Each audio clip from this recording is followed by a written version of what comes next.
Oh my gosh. Arsenal fans, are you feeling hyped right now?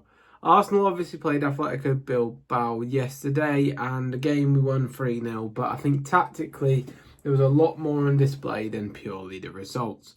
In today's video, we're just going to discuss some changes that seemingly have happened to this Arsenal side with the new additions, particularly within Zubimendi and also Gyokeres, because I feel they made a massive difference in the tactical setup of the team. It was clear what Arsenal were focusing on early doors. They were trying to be more vertical in the play with long balls out to the wide areas quite quickly in transition. You saw it quite a few times from Declan Rice. You saw it from Zubimendi over the top to targeting Bukayo Saka, but also the channel runs of Gyokeres. And I think that was key because it made us have a different string to our bow, so to speak, and Arsenal started to attack in different ways and with more pace. Something that in the last few years, our control around the edge of the box, but then that horseshoe sort of non-direct approach seemed to make it sort of a bit stagnant on the edge of the box and couldn't up the tempo. But yesterday we showed a lot of tempo and that was really good to see. I want to just discuss a few things from the game. A few things I noticed, a few things that impressed me. So, firstly, the back line was Timber. Ben White came on in the second half, but Calafiori, who went off with an ankle injury or a knee injury, Gabriel and Saliba. Obviously, that then changed when Calafiori went off and Timber went to left back. That was something that we haven't seen since the start of last season before Ben White's injury.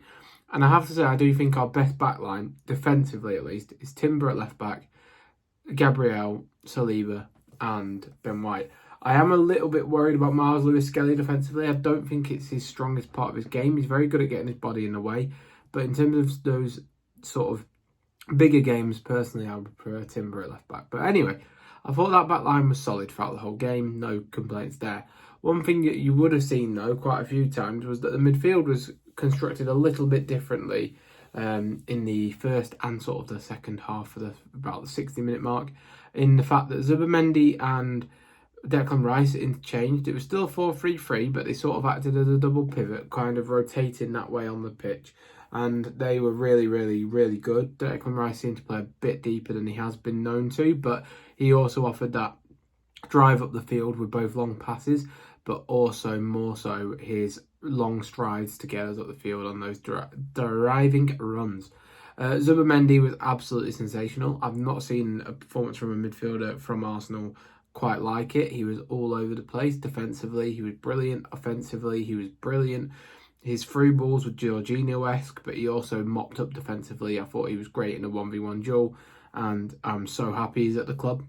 I can see now why Liverpool, Real Madrid, etc. all wanted him. He is a brilliant, brilliant player, and I'm really excited to see this midfield again. And all in all, those two players taking that defensive burden and that progression away from Ødegaard meant Ødegaard could then go into a more advanced role, and that verticality in terms of our play really helped him because he's obviously very good at through balls. Our goal where Martinelli played it through to Saka was pretty much set up by Ødegaard, playing a lovely through ball over the top to Martinelli.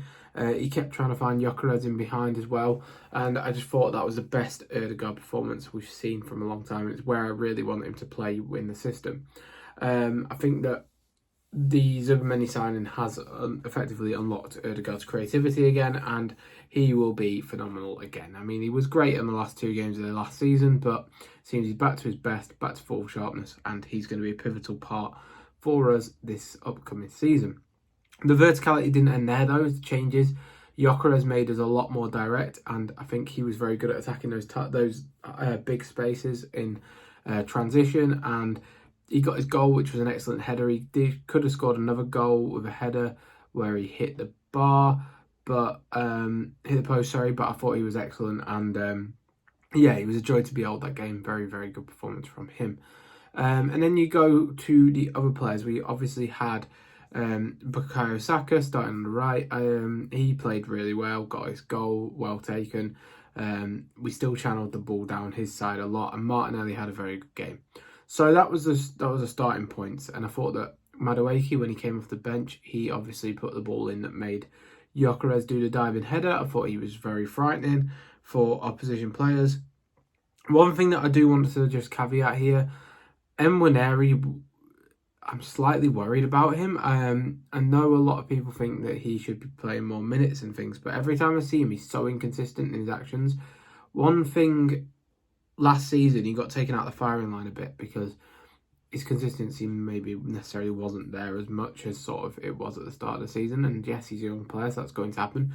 I just hope, obviously, he can develop those actions to do it every single time, because he's clearly a terrific talent and he deserves that new contract, but I don't think he'd be able to be relied upon for sort of 10, 15 games in a row as it stands at the moment.